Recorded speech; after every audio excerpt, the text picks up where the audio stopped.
मेरे प्यारे दोस्तों, आज के इस एपिसोड में एक नई स्टोरी है, जिस स्टोरी का नाम है ऋषि विभानंद और नागिका की अमर प्रेम कथा। हिमालय की एक तलहटी गुफा में एक साधु वर्षों से भगवान शंकर की तपस्या में लीन है और भगवान शंकर की तपस्या का मंत्रोच्चार ओम नमः शिवाय, ओम नमः शिवाय से मोह माया सब भुला चुके हैं। तभी पहाड़ियों की घाटियों से एक तूफान उठता है और उस तूफान में एक खूबसूरत नौजवान साड़ी पहने हुए खूबसूरत नौजवान लड़की प्रकट होती है, जिसकी आंखों में नाग की चमक होती है, जो एक नागिन होती है। नागिन साधु के पास जाती है और कहती है, तब भी करोगे या साधु तुम मुझसे प्रेम भी करोगे? साधु आशा से कहते हैं, मैं एक सन्यासी हूँ, मुझे सांसारिक माया मोह से कोई लेना देना नहीं है, मैं प्रेम करूंगा उससे, ऐसा संभव नहीं है।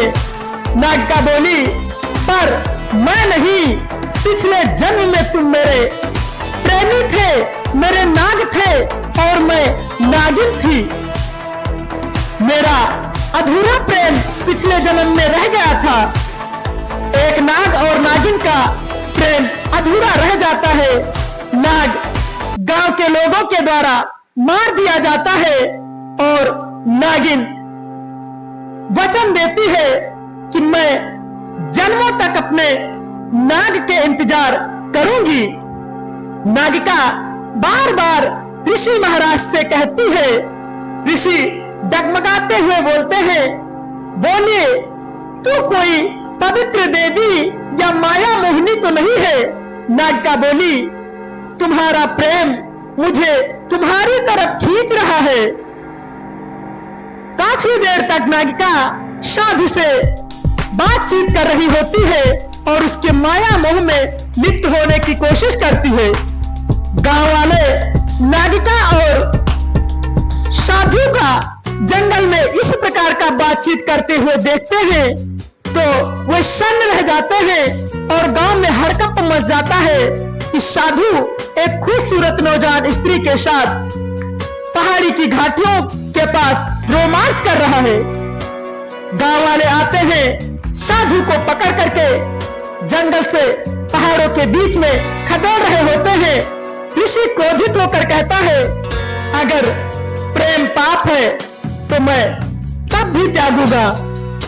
एक तांत्रिक नागिका पर तंत्र मंत्र के द्वारा हमला करता है और जहरीली नागिन भी अब इंसान जैसी हो जाती है। नागिका कहती है, मैंने तुम्हारे प्रेम में संसार छोड़ा है, अगले जन्म में मैं मिलूंगा।